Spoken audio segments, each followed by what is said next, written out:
নমস্কার। গতকাল সারাদিন বিরোধীদের অনেক কান্নাকাটি শুনলাম ফ্রি স্কুল স্ট্রিট পেভমেন্টের ফুটপাতে দুধ গরম করা নিয়ে, কিন্তু কেউ এক বাটি দুধ নিয়ে এগিয়ে যায়নি এই পরিবারের কাছে। সবাই রাজনীতির আগুনে রুটি সেকেছে। অবশ্যই এক্সপেক্ট করব কি করে, যারা 28 বছর কংগ্রেস, 34 বছর সিপিএম আর 15 বছর তৃণমূল কংগ্রেস, যারা মানুষের শুধু অ্যাডভান্টেজ নিয়েছে, মানুষকে ঠকিয়েছে, যারা অপারেশন সানশাইন করেছে, আর 15 বছর তৃণমূল তো মানবিকতা কাকে বলে সেটা তো তারা বাংলার মানুষকে ভালোই দেখিয়েছে, আমাকে আলাদা করে বলার কিছু নেই।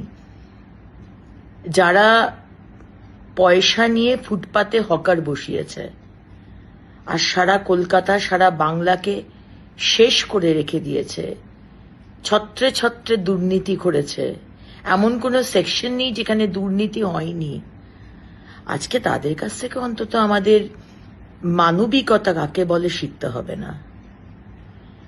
ফ্রি স্কুল স্ট্রিটের মতো একটা বিজি রাস্তা, সমানে যেখানে গাড়ি যাচ্ছে, দুপুর 2টোর সময় রাস্তার পাশেই খুব উঁচু ফুটপাত নয়, রাস্তার সাথে অলমোস্ট একই লেভেলের একটা ফুটপাত, হয়তো 10 ইঞ্চি উঁচু, একটা 6 মাসের বাচ্চা হামাগুড়ি দিচ্ছে। তার আশেপাশে খুব একটা অভিভাবক কেউ ছিল না, বাচ্চা একাই হামাগুড়ি দিচ্ছে, দূরে দূরে তার মা ঠাকুমা। আর যদি অ্যাক্সিডেন্ট হয়, কে দায় নেবে? মাননীয় মুখ্যমন্ত্রী, না আপনারা, না সরকার? আজকে ওই ফুটপাতের মধ্যে কেরোসিন স্টোভে 1 গামলা দুধ জাল দেওয়া হচ্ছে। 1 গামলা দুধ ওই 6 মাসে বাচ্চা খাবে? আর স্টোভে আগুন জ্বালিয়ে যে রাস্তা দিয়ে, যে ফুটপাত দিয়ে অনবরত লোক যাচ্ছে, ছোট বাচ্চারা স্কুল থেকে যাচ্ছে, যে কোনো সময় অ্যাক্সিডেন্ট হবে। আর যদি অ্যাক্সিডেন্ট হয়, কে দায় নেবে? ইউডিএমএ দপ্তর, নগর উন্নয়ন দপ্তর, পুলিশ, সরকার, না আপনারা? আজকে মানবিকতার কথা বলা হয়েছে, আমরা মানবিক, আপনাদের থেকে মানবিকতা শিখতে হবে না। এই ঘটনার 5 দিন আগে আমাদের সমস্ত চেম্বার্সদের সাথে মিটিং হয়েছে, খবর নিয়ে নিতে পারেন, যেখানে স্লাম ডেভেলপমেন্ট, স্লাম রিহ্যাবিলিটেশন বলে একটি প্রোগ্রাম আছে। 5টা টাওয়ার যদি ইকোনমিক উইকার সেকশনের জন্য তৈরি করেন, ফ্রিতে দেন, তাহলে 5টা যারা যে টাওয়ার বিক্রি করতে পারবেন, যে ফ্ল্যাট বিক্রি করতে পারবেন, সেইটা করে সরকার জমি দেবে, এরকম একটি প্রোগ্রাম, সেটার বিষয়ে আমরা আলোচনা করেছি। কারণ আমরা স্লাম রিলোকেট করতে চাই। এই পরিবারকে আগেও বলা হয়েছে, আপনারা নিজের বাড়িতে চলে যান, হোমে থাকুন। এই ক্যামেরাতেই তো মহিলা বলছেন আমাকে, আমি ধাপাতে থাকি।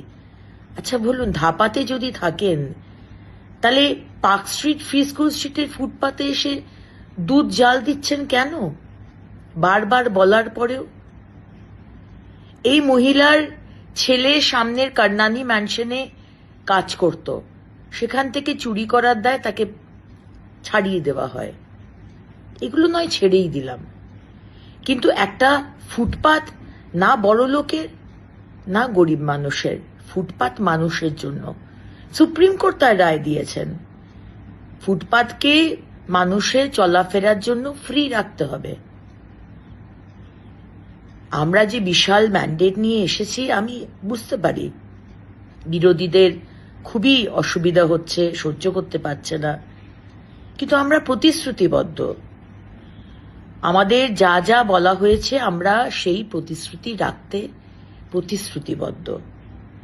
এবং মানুষ ম্যান্ডেট দিয়েছে, মানুষ একটি পরিচ্ছন্ন শহর চায়। ইল্লিগাল পার্কিং যদি হাঁটাই, সেখানে আপনাদের প্রবলেম হচ্ছে, কেন ইল্লিগাল পার্কিং হাঁটানো হচ্ছে। আর যদি ফুটপাতে বলা হয় যে 1/3 ভাগ ফুটপাতের হকার থাকুক, 3/2 ভাগ পেডেস্ট্রিয়ানের জন্য, পথচারীদের জন্য ছেড়ে দিন, সেখানেও আপনাদের অসুবিধে। আর যদি বলা হচ্ছে এই কেরোসিনের স্টোভ জ্বালাবেন না, সেখানেও আপনাদের অসুবিধে। কর্মসংস্থানের কথা হচ্ছে, বিনিয়োগের কথা হচ্ছে, প্রথমে তো দর্শনধারী, পরে গুণ বিচারী। আর যদি বাইরের ইনভেস্টর, বিদেশ তো ছেড়েই দিলাম, দেশেরই অন্য রাজ্যের ইনভেস্টর এসে দেখে যে অবস্থায় আমাদের ফুটপাথ, রাস্তা, ফ্লাইওভার নেই, যানজট, আসবে ইনভেস্টর? তাই মাননীয় মুখ্যমন্ত্রী বলেছেন 10ই অক্টোবরের মধ্যে সমস্ত রাস্তা আমরা ঠিক করে দেব। আজ ড্রেন পরিষ্কার করা হচ্ছে, আজকে কথায় কথায় ওয়াটার লগিং। আপনারা কি করেছেন? 28 বছর, 34 বছর, 15 বছর কেন এই মানুষগুলোর মাথায় ছাদ দেননি? সরকার তো আপনাদের হাতে ছিল, কেন কর্মসংস্থান দেয়নি? কেন টাকা দিয়ে চুরি করে, দুর্নীতি করে হকার বসিয়েছেন? আর আজকে আপনারা বড় বড় কথা বলেন। তাই এটাই বলার যে মানুষের বিশাল ম্যান্ডেট নিয়ে আমরা এসেছি, আমরা মানুষের জন্য কাজ করব, সে আপনাদের যতই বিরোধীদের খারাপ লাগুক। এবং কেন খারাপ লাগছে সেটা আমরা বুঝতে পারছি। মানুষ, ইললিগাল পার্কিং থাকবে না, ফুটপাথ পরিষ্কার পরিচ্ছন্ন থাকবে, মানুষ ইজিলি চলাফেরা করবে, স্লামদের জন্য আলাদা অ্যাপার্টমেন্ট হবে, আলাদা বাসস্থান হবে, প্রধানমন্ত্রীর আবাস যোজনা গ্রামীণ এবং আরবান আছে, সেখানে ব্যবস্থা করা হবে, স্লাম রিহ্যাবিলিটেশন স্কিম যেটা আছে তার মধ্যে ব্যবস্থা করা হবে, ইনভেস্টমেন্ট আসবে, ল্যান্ড পলিসিও হবে, আর ইজ অফ ডুইং বিজনেসও হবে। কিন্তু প্রথমে শহরটাকে, কলকাতা পশ্চিমবঙ্গের মুখ, জানলা, সেটাকে সুন্দর করতে হবে।